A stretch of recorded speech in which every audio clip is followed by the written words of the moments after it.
Então, com a graça de Deus, vamos falar alguma coisa em relação a algo que é um tanto misterioso na Bíblia, que é o que Paulo chamou de espinho na carne. Então vamos em 2 Coríntios, capítulo 12, para lermos em relação a isso. Então, na segunda carta à igreja de Corinto, no capítulo 12, a partir do verso 1, vamos ver o que tem para nós.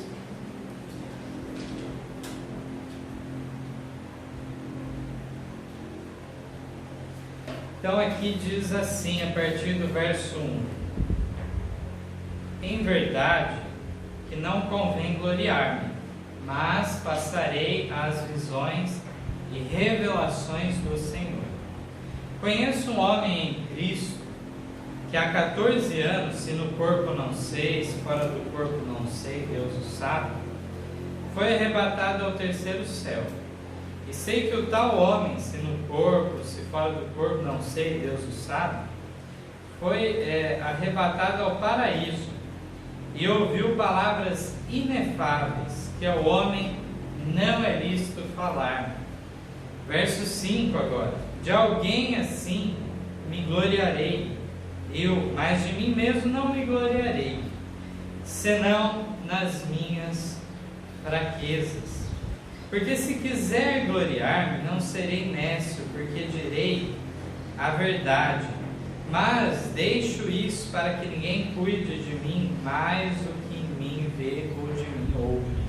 E para que não me exaltasse pela excelência das revelações, foi-me dado um espinho na carne, a saber, um mensageiro de Satanás para me esbofetear, a fim de não me exaltar. Acerca do qual 3 vezes orei ao Senhor para que se desviasse de mim. E disse-me, Deus disse para ele, a minha graça te basta, porque o meu poder se aperfeiçoa na fraqueza. De boa vontade, pois me gloriarei nas minhas fraquezas, para que em mim habite o poder de Cristo. Por isso, sinto prazer nas fraquezas, nas injúrias, nas necessidades, nas perseguições, nas angústias por amor de Cristo, porque quando estou fraco, então sou forte. É muito profundo esses versos que Paulo trouxe, porque ele não se identifica como homem, mas nitidamente pela leitura a gente vê que é ele que recebeu essas revelações, Ele fala que não sabe de que maneira que ele chegou lá no céu, isso não compete a gente, como que se o corpo dele aguentaria se apresentar, ou como que é isso, se foi presencialmente, se foi uma visão, não importa. Paulo não entrou nesse detalhe. E aqui diz então que ele não queria se gloriar, mas diz o seguinte: porque se quiser gloriar, se eu quiser me gloriar, não serei nécio, não serei louco. Eu tenho razão se eu quisesse para se gloriar. É isso que ele está querendo dizer. Porque direi a verdade. Ele fala, é verdade, eu recebi essas visões, eu tive todo esse privilégio. Mas ele completa, mas deixo isso para que ninguém cuide de mim mais do que em mim vê ou em mim ouve. Ele era o imitador de Cristo, mas ele era falho também, ele não era perfeito. Então, ele fala na sequência no verso 7, que para que ele não se exaltasse pela excelência das revelações, foi dado um espinho na carne. Ele usa esse termo, um incômodo que estava lá sempre presente na vida dele. Um mensageiro de Satanás para me esbofetear a fim de não me exaltar. E Paulo se incomodava muito com esse espinho na carne, de modo que ele falou que orou quantas vezes pedindo livramento? 3 vezes, até que Deus teve que fazer o quê? Já basta. A minha graça te basta. Vai ser através das fraquezas suas que eu me revelarei às pessoas. Então Ellen White comenta e nos concede luz em relação ao que seria esse espinho na carne. Mas antes de descobrirmos isso, vamos ver algo sobre a primeira parte do texto. Ellen White, no Comentário Bíblico, volume 6, página 1106 e 1107, ela descreve o seguinte: por meio de Paulo, Deus deu muitas lições maravilhosas para a nossa instrução. Em suas visões, Paulo contemplou muitas coisas às quais não é lícito ao homem referir. Mas muitas outras coisas que ele viu nas cortes celestiais foram entretecidas em seus ensinos. A verdade partia de seus lábios como uma afiada espada de dois gumes. As impressões feitas em sua mente pelo Espírito Santo eram fortes e vívidas, eram apresentadas ao povo de uma forma que ninguém mais podia apresentá-las. Paulo falava em demonstração do Espírito e de poder. Diz ainda que mistérios que haviam estado ocultos por séculos foram revelados a ele, Paulo. Ele foi tornado conhecido tanto quanto ele podia suportar sobre as formas em que Deus atua e sobre a maneira em que ele lida com as mentes humanas. Então foi muito profundo, e nós vemos isso nos escritos de Paulo, quão profundo foi a descrição dele do plano da redenção e de várias outras doutrinas. Foram expostas de maneira o máximo, digamos assim, o que nós temos na Bíblia, o escrito mais profundo a gente chega em Paulo. É isso que a gente nota, né? E aí diz ainda a continuação: Paulo teve uma visão do céu e ao discursar sobre as glórias dali, a melhor coisa que pôde fazer foi não tentar descrevê-los. Ele nos diz que nem olhos viram, nem ouvidos ouviram, nem jamais penetrou em coração humano o que Deus tem preparado para aqueles que o amam. Está lá em 1 Coríntios 2,9. Portanto, vocês podem exercitar a imaginação ao máximo, podem tentar ao máximo considerar e compreender o eterno peso da glória, e contudo seus sentidos finitos, cansados e exaustos do esforço não conseguirão entendê-lo, pois há um infinito além. Levará a eternidade toda para serem reveladas as glórias, a serem expostos os preciosos tesouros da palavra de Deus. Maravilhoso.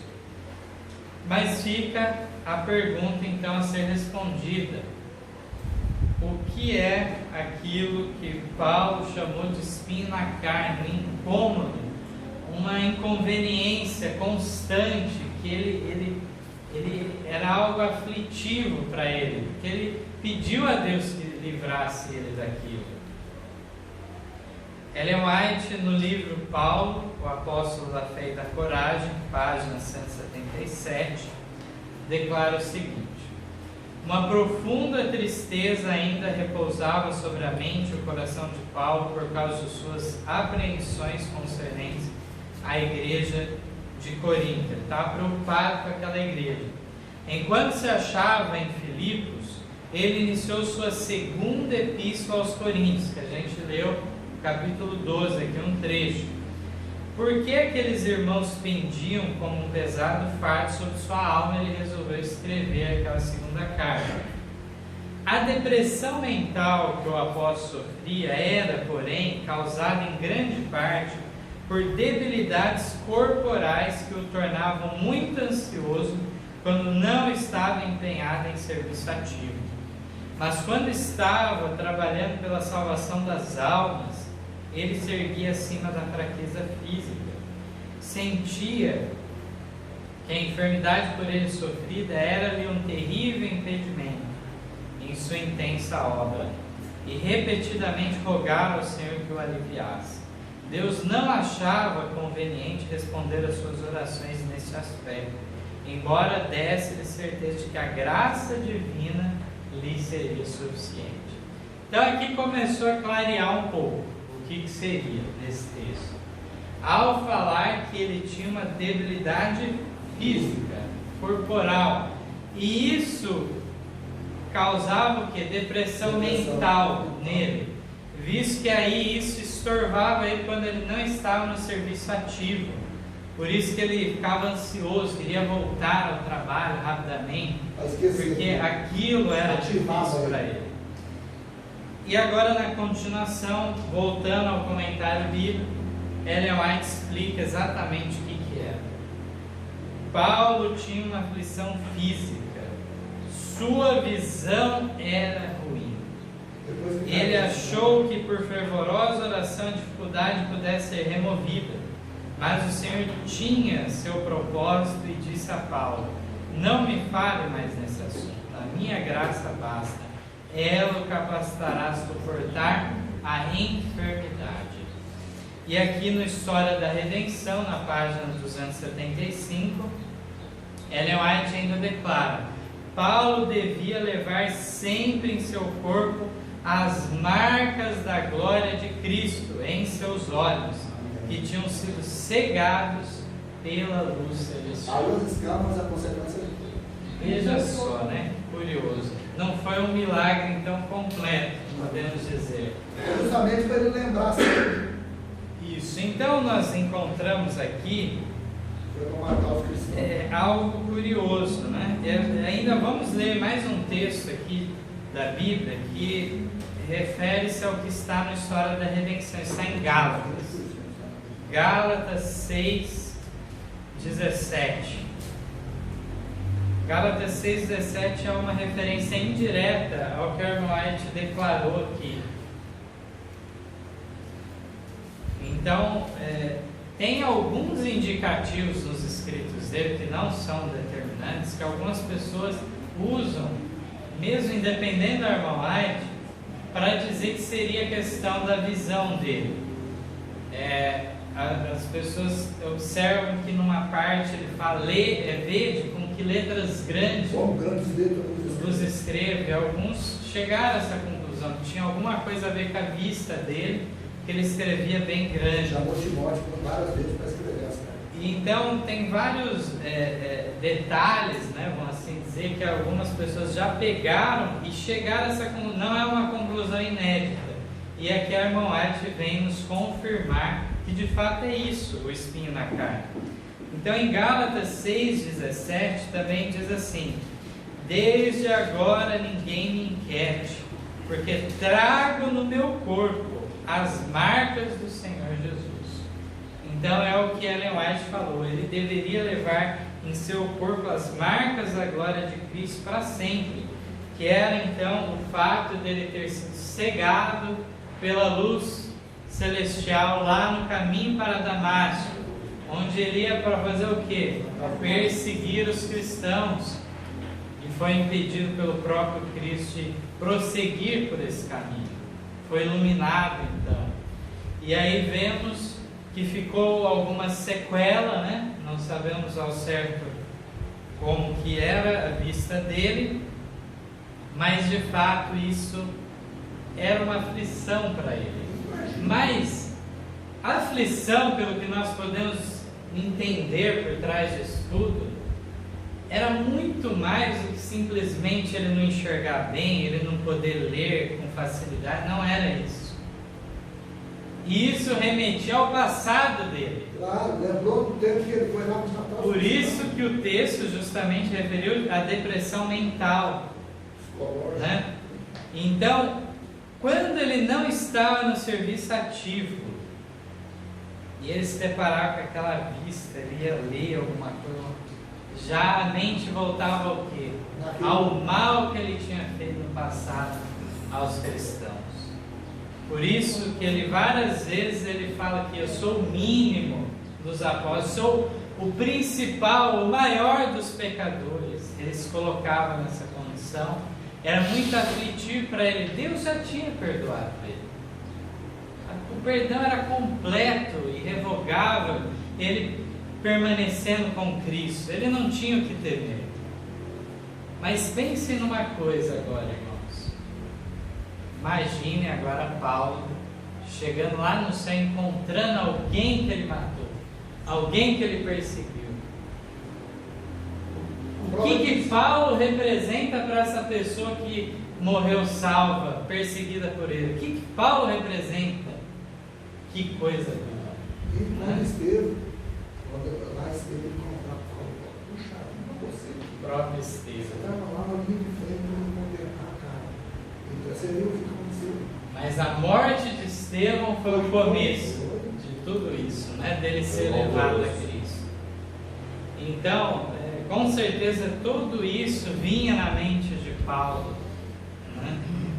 Como que eu vou ser digno de compartilhar do mesmo céu da pessoa que eu persegui? Eu sou o martírio desse homem a vida inteira.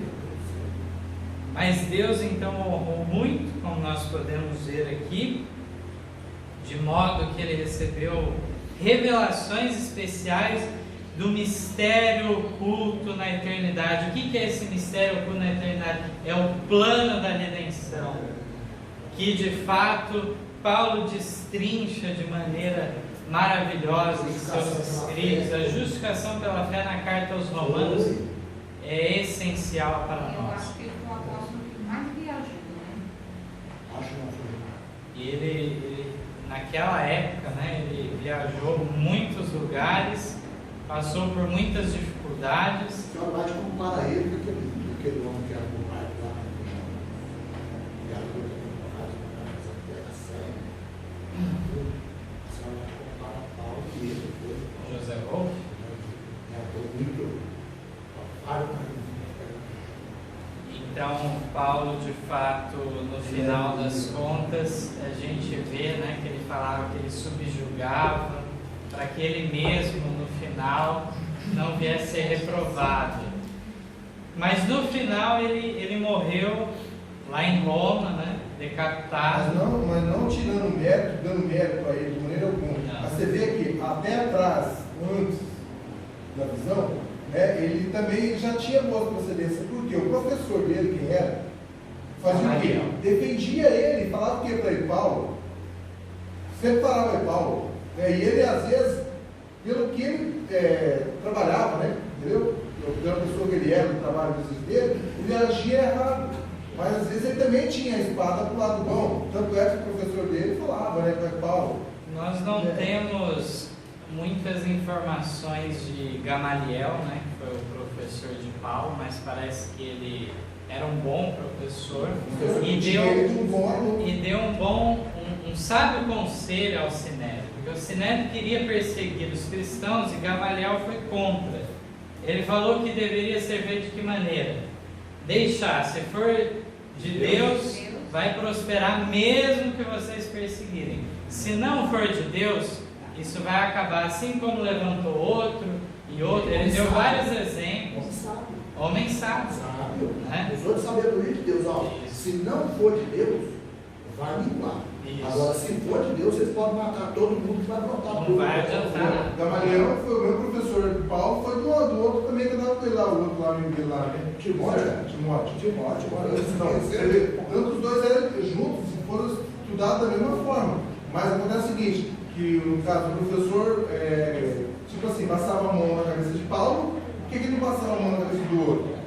Ele via que o coração dos dois era feito. Então, nós vemos que em relação ao momento final, né, de Paulo, lá em Roma, quando ele ia ser decapitado, ele ficou muitos anos, né, numa prisão domiciliar. Lá ele podia pregar, falar com as pessoas, até por fim saiu a execução dele, feita por Nero, assim como Pedro também foi crucificado por Nero.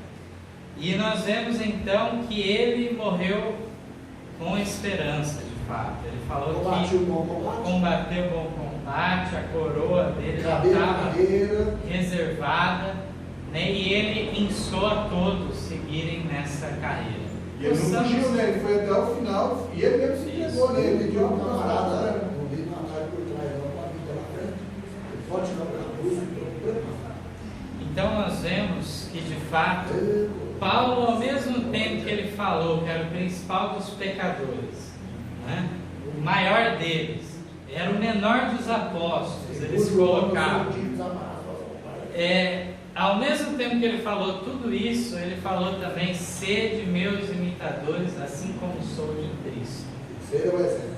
Então, nós devemos seguir nessa trilha aberta por Cristo, que é a trilha que Jesus falou que toma a tua cruz e me siga. O que é essa cruz, irmãos? Muitas vezes as pessoas acham que a cruz são coisas específicas aí da vida, dificuldades, um problema de doença, um problema familiar. Isso não é a cruz em si. A questão da cruz fica muito clara na própria declaração de Cristo, que é a renúncia do próprio eu. Renunciar a si mesmo. É isso, e se entregar nas mãos de Cristo. É isso que Paulo fez. É esse exemplo que ele nos deixa. Um exemplo de humildade, não era perfeito, mas de fato a graça de Cristo mudou a vida daquele homem. Deus seja louvado por isso. Possamos então, através do exemplo de Paulo, enxergar Cristo. Ele que é o nosso exemplo, nosso supremo modelo. Amém.